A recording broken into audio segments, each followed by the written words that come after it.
আসসালামু আলাইকুম নমস্কাৰ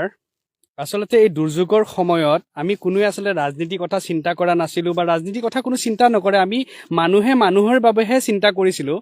কিন্তু আমাৰ শৃংখল ভাইৰ এটা মন্তব্যই আসলতে অলপমান মনত দুখ লাগিছে তেখেতে কৈছে যে আমি শিৱসাগৰত AYDF দলক আমি কোনোদিন জিকিবলৈ নিদিওঁ বা থিতাপি ল'বলৈ নিদিওঁ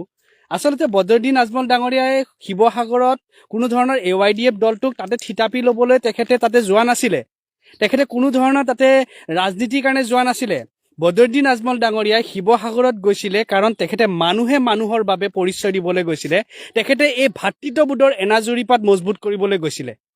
আজি তাতে তেখেতে কোনো ধৰণৰ AYDF দলক শক্তিশালী কৰিবলৈ যোৱা নাই কিন্তু আমি সেই কথাষাৰহে বুজি পাবলৈ আমাৰ দিগদাৰ হৈছে সবে ভাবিছে কি যে বদৰুদ্দিন আজমলে কিয় বিনা স্বাৰ্থত সহায় কৰিবলৈ আহিছে হয় তেখেতে এটাই স্বাৰ্থ আছে যে অসমত হিন্দু মুছলমান হ'বলৈ নিদু তেখেতে এই ভাতৃত্ববোধৰ এনাজৰীপাত বহুত শক্তিশালী কৰাৰ কাৰণে তেখেতে চেষ্টা কৰিছে আৰু তেখেতে মানুহে মানুহৰ বাবে পৰিচয় দিবলৈ তাতে গৈছে তেখেতে তাতে কোনো ধৰণৰ ৰাজনীতি কৰিবলৈ যোৱা নাই কোনো ধৰণৰ AYDF দলক শক্তিশালী কৰিবলৈ তাতে যোৱা নাই আজি বিভিন্ন আমাৰ মিয়া মানুহবিলাক গৈছে কোনো তাতে ৰাজনীতি কৰিবলৈ যোৱা নাই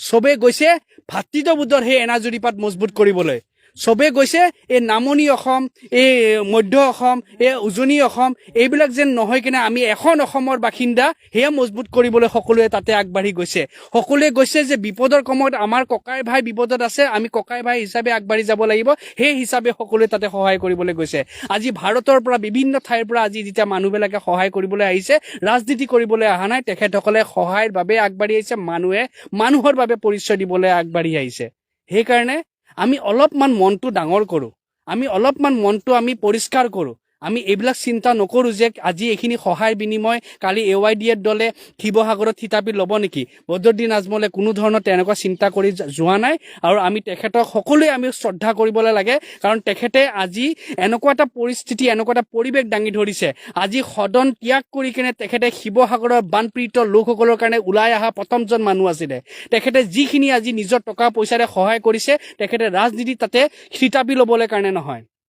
তেখেতে চেষ্টা কৰিছে যে আজি মানুহে মানুহৰ বাবে আৰু চেষ্টা কৰিছে যে এই ভাতৃত্ববোধৰ যে আমাৰ এনাজৰীপাত আছে এই মিয়া অসমীয়া যে কোনো দিনৰ কাজিয়া নালাগে এই হিন্দু মুছলমানৰ নামত কাজিয়া নালাগে আমি অসমৰ প্ৰতিজন মানুহে আমি অসমীয়া এই হিচাপে তেখেতে সেই এনাজৰীপাত মজবুত কৰিবলৈ তাতে গৈছে আৰু আমি প্ৰতিজনে তেখেতক ধন্যবাদ দিবলৈ লাগে আমি সঁচাকৈ তেখেতক ধন্যবাদ দিবলৈ লাগে সেইকাৰণে মই ভাবোঁ এই দুৰ্যোগৰ সময়ত আমি